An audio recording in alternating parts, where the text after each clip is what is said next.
Hello students, आज इस class में हम fourth chapter B part transfer of heat का नेक्स्ट टॉपिक रेडिएशन डिस्कस करेंगे। हमने इसके अंदर कंडक्शन और कन्वेक्शन को रिजल्ट कर चुके हैं। आज हम देखेंगे इसके अंदर, ये भी हमारा टॉपिक हो चुका है। आज हम देखेंगे इसके अंदर रेडिएशन।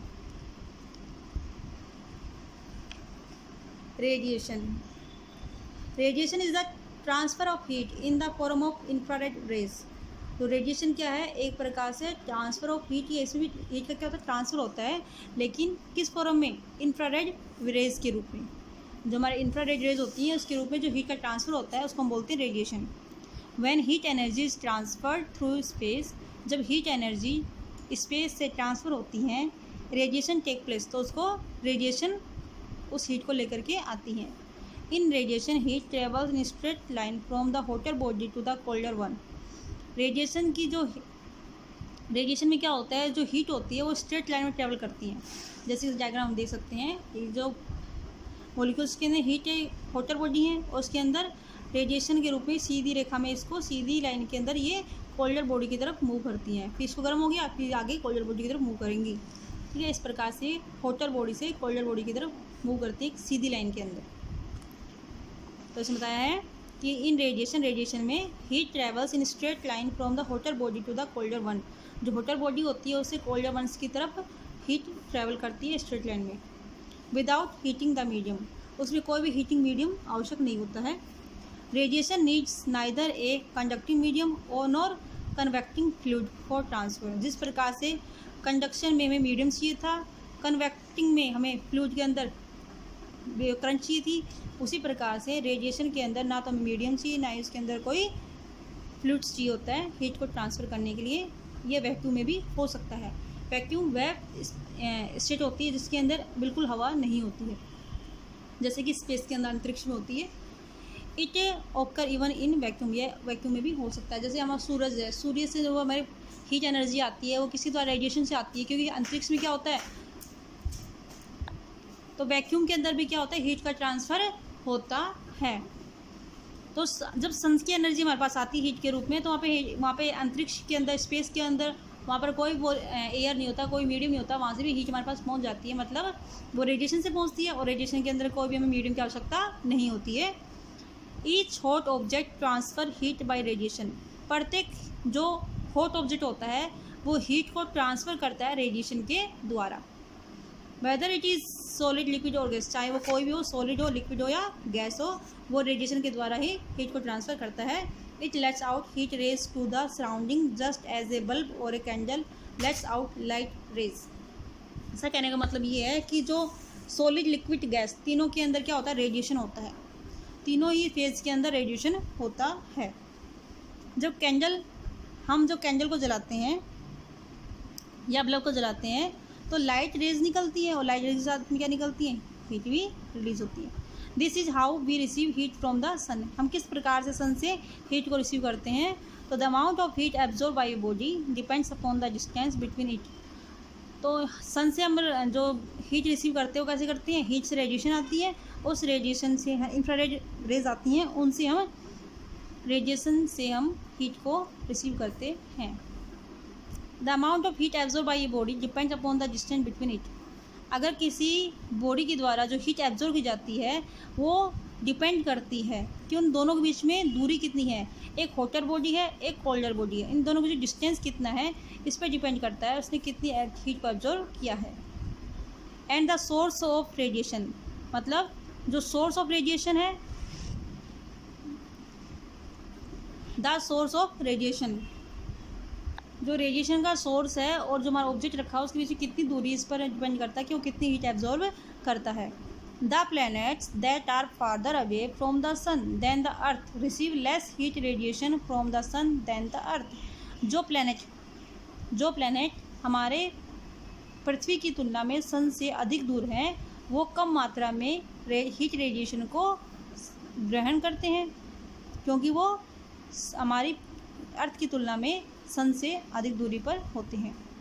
थस दीज प्लैनेट, इसी प्रकार से ये प्लैनेट जैसे Mars, Jupiter, Saturn, Uranus, Neptune, ये क्या होते हैं? Are colder than the earth, ये हमारी पृथ्वी से कैसे होते हैं, ठंडे होते हैं। क्यों? क्योंकि इनकी जो दूरी होती है, इन प्लैनेट्स की दूरी होती है, हमारी अर्थ की तुलना में कैसे होती है, ज़्यादा होती है। Mercury and Venus being near to the sun than the earth, जो मरकरी और वीनस जो प्लैनेट है वो अर्थ की तुलना में सन के नियर है, are hotter than the earth, इसलिए वो अर्थ से कैसे होते हैं, हॉटर होते हैं, गर्म होते हैं। जो Mars, Jupiter, Saturn, Uranus, Neptune, ये हमारी पृथ्वी की तुलना में से सूरज से अधिक दूरी पर होते हैं, इसलिए ठंडे होते हैं, कोल्डर होते हैं। जबकि मरकरी और वीनस होते हैं, ये हमारी पृथ्वी की कंपेयर सन के पास होते हैं, इसलिए ये अधिक गर्म होते हैं।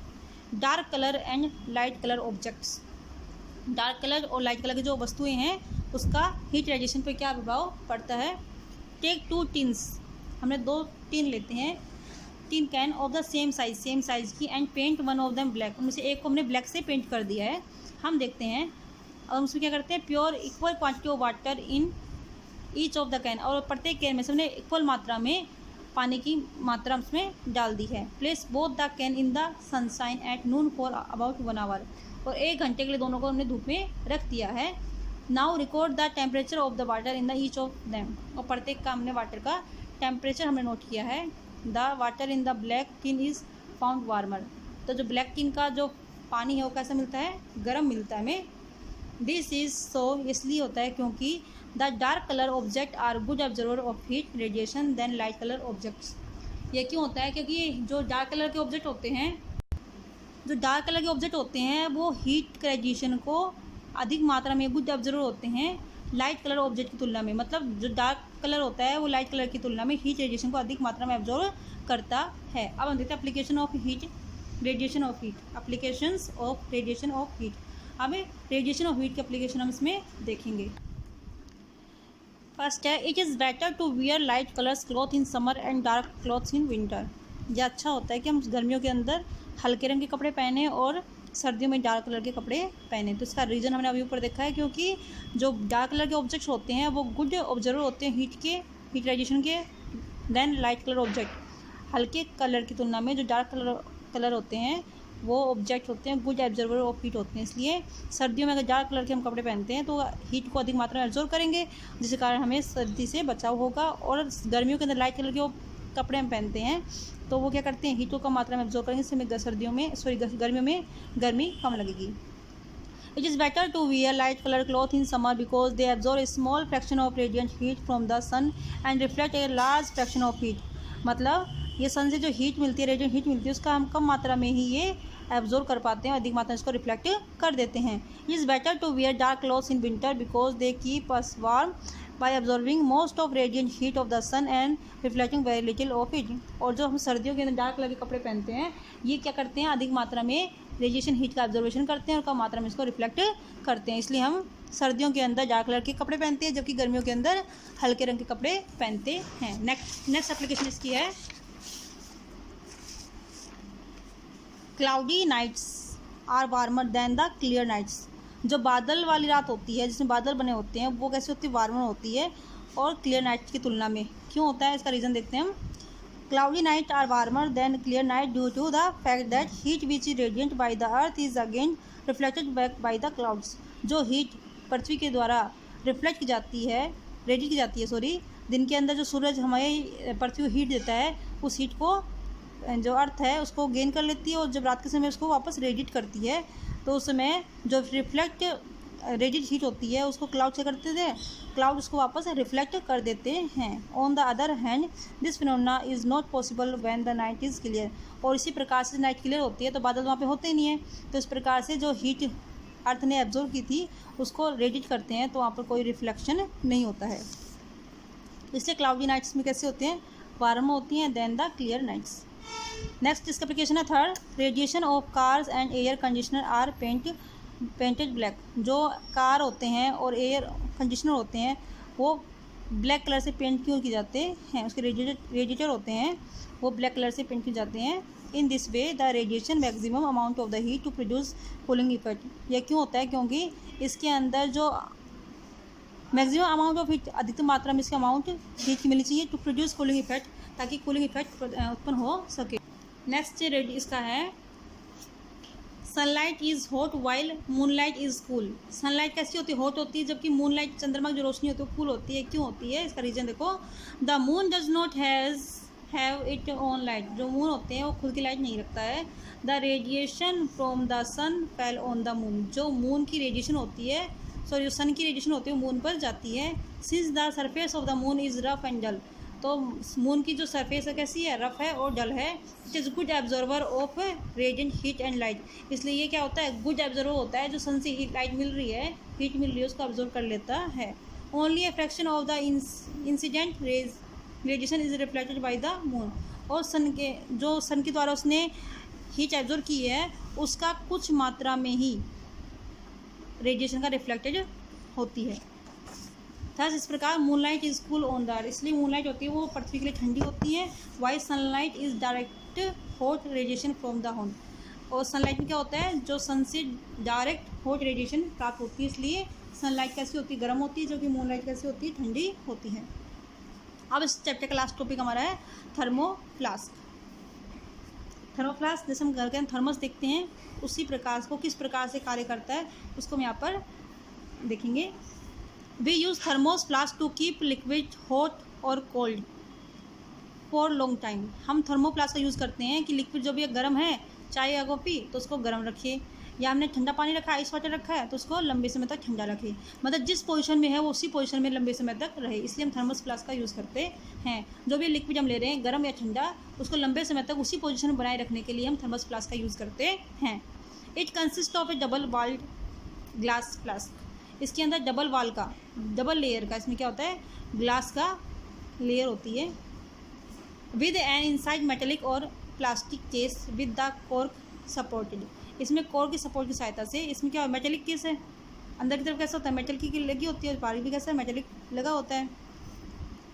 The air between glass wall is remove to create vacuum. और इस ग्लास के दोनों लेयर हैं, वहाँ के जो बीच का स्पेस है, ये कैसा होता है? वैक्यूम होता है, यहाँ से हवा बिल्कुल निकाल दी जाती है। That is why it is also called vacuum flask. इसके लिए इसको वैक्यूम फ्लास्क भी कहते हैं, क्योंकि दोनों लेयर से इसमें हवा को हटा दिया जाता है। The outer and inner surface of the glass flask are highly silvered. जो ग्लास फ्लास्क है उसकी आउटर और जो इनर सरफेस है वो हाईली कैसे होती है? सिल्वर्ड की जाती है। The mouth of the flask is fitted with an airtight cork. जो इस फ्लास्क है, इस फ्लास्क का जो माउथ होता है उसके में एयरटाइट कॉर्क होती है, ताकि हवा को पास नहीं होने दी जाए। इसके अंदर क्या होता है? The 3 ways of heat transfer R eliminated in this flask. इस प्रकार से जो हीट ट्रांसफ़र है वो 3 प्रकार से इसको बंद कर दिया गया है। कैसे? पहला है glass is choose as the material. इसके अंदर ग्लास को चूज़ किया गया है। Glass is a bad conductor of heat. Glass क्या होता है? हीट का बैड कंडक्टर होता है, इसलिए the heat loss by conduction is reduced by the glass wall. इसलिए कंडक्शन के द्वारा जो हीट रिड्यूस होती है, कम होती है, उसको इस ग्लास वॉल के द्वारा कम किया गया है। The airtight cork is bad conductor of heat. जो एयरटाइट कॉर्क है वो क्या होता है? बैड कंडक्टर हीट का। इसके कारण it prevent any loss of heat bye conduction और कन्वेक्शन। और जो एयर टाइट कॉर्क होता है ये कंडक्शन और कन्वेक्शन के द्वारा, दोनों के द्वारा जो हीट लॉस होता है उसको ये रोकता है। The space between the walls is evacuated. जो ग्लास के अंदर जो स्पेस है वो कैसा है? उसको वैक्यूम बना रखा है। उसके अंदर जो वैक्यूम होता है ये किसी प्रकार का जो हीट का लॉस होता है कंडक्शन और कन्वेक्शन के द्वारा, उसको ये वैक्यूम रोक देता है। The walls are highly silvered. जो वाल्स होती हैं वो कैसी होती है? हाईली सिल्वर्ड होती हैं। क्यों होती हैं? क्योंकि जो सिल्वर है वो क्या करेगा? जो सिल्वर होता है क्या करता है? जो बस इसके रिफ्लेक्ट कर देता है बैक वापस। अगर वो ठंडा है ठंडे को रिफ्लेक्ट कर देगा, गर्म तो गर्म को रिफ्लेक्ट कर देगा। मतलब इसके अंदर से ना तो हीट को एब्जॉर्व करता है, ना हीट को लॉस करता है। The silver coating on the walls of the vessels reflect back. जो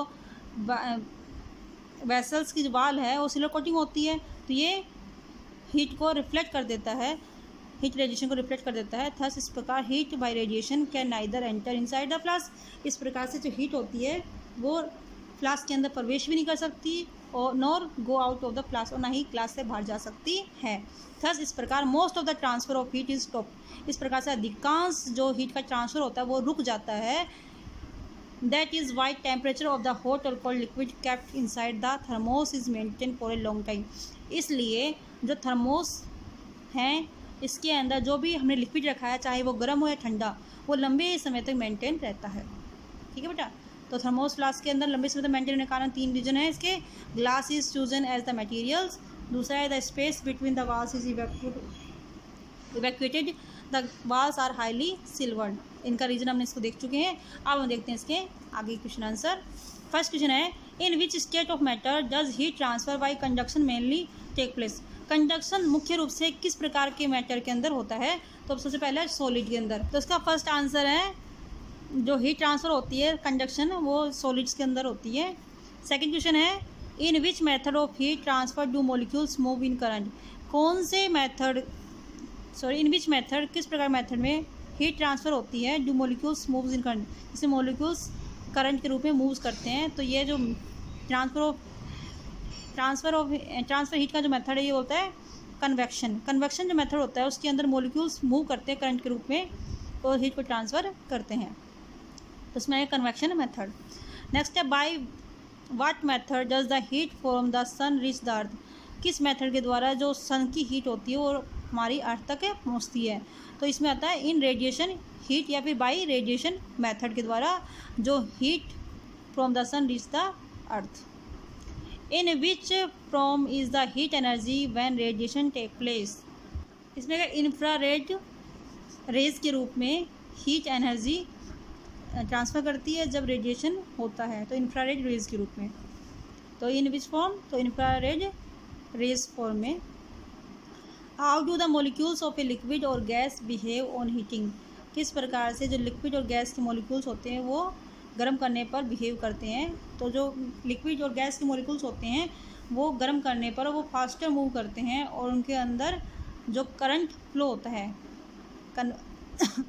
कन्वेक्शन मेथड के अंदर करंट फ्लो होता है जिसके अंदर हीट वो देते हैं और हीट से वो एक प्लेस से दूसरे प्लेस पर हीट को ट्रांसफ़र करते हैं।